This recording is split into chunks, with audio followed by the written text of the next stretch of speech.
Overlooking a beautiful but dangerous stretch of the Sligo coastline, the Metal Man has guided ships and boats to safe harbour for 200 years. Born in 1820. I suppose the Metal Man, he's been there since the golden age of sail, as they called it, and Sligo was the busiest harbour in the west of Ireland in those days, and I said times have changed, but he hasn't.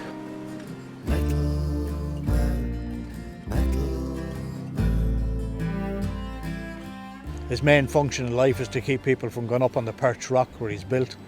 That rock was the source of a good number of shipwrecks back in the late 1700s and early 1800s. So the fact that there hasn't been a shipwreck on the Perched rock since is testament to the fact that he's doing his job well. And equally, there used to be a lot of shipwrecks out the bay, where the bay is quite sandy with a lot of shallows and sandbanks. And ships would miss their bearings and go aground and get wrecked. And again, since his transit light's been there with the Oyster Island Lighthouse, there hasn't been an incident like that, so he's earning his keep out there.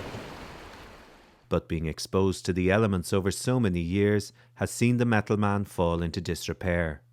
Work has now been undertaken to restore this unique part of Sligo's maritime heritage. The local community, through the Save the Metal Man campaign, highlighted the deteriorating condition of the structure between Ross's Point and Oyster Island.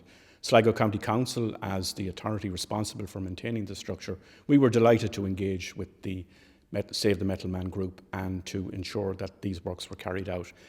The first job that we had to do was to appoint a conservation architect to assess what is a protected structure.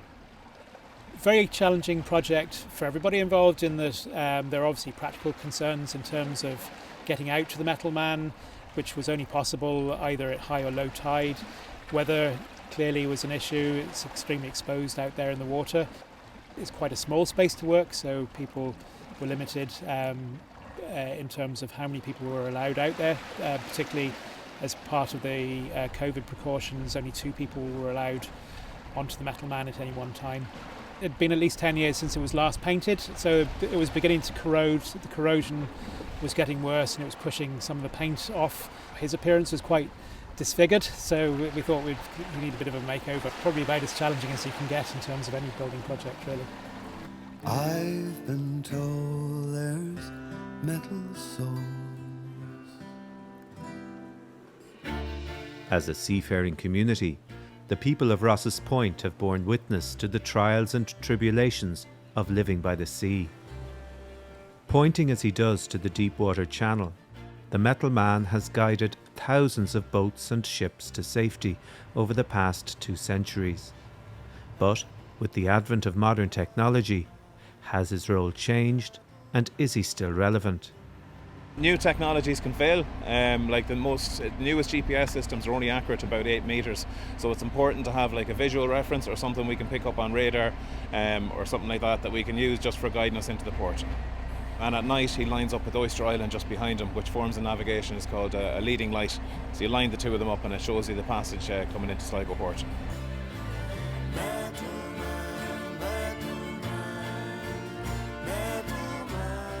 Throughout his time as steward of Sligo Bay, the Metal Man has inspired photographers, musicians and artists down the years, including one of Sligo's most celebrated sons.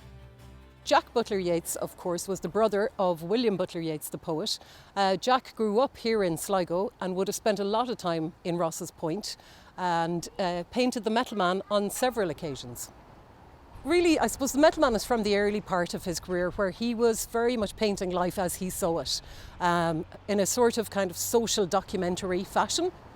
Personally, for me, it's one of my favourite works in the collection. It is a very simple sketch, but I think when you look at the trajectory of Yates' career, and particularly these incredibly vibrant, expressive paintings that come later, I think the simplicity of this silent figure is really quite remarkable. In his new clothing, his tie remains askew and his waistcoat awry. But it's easy to imagine why this Jack Tar has had a place in the hearts of Ross's Point people for generations.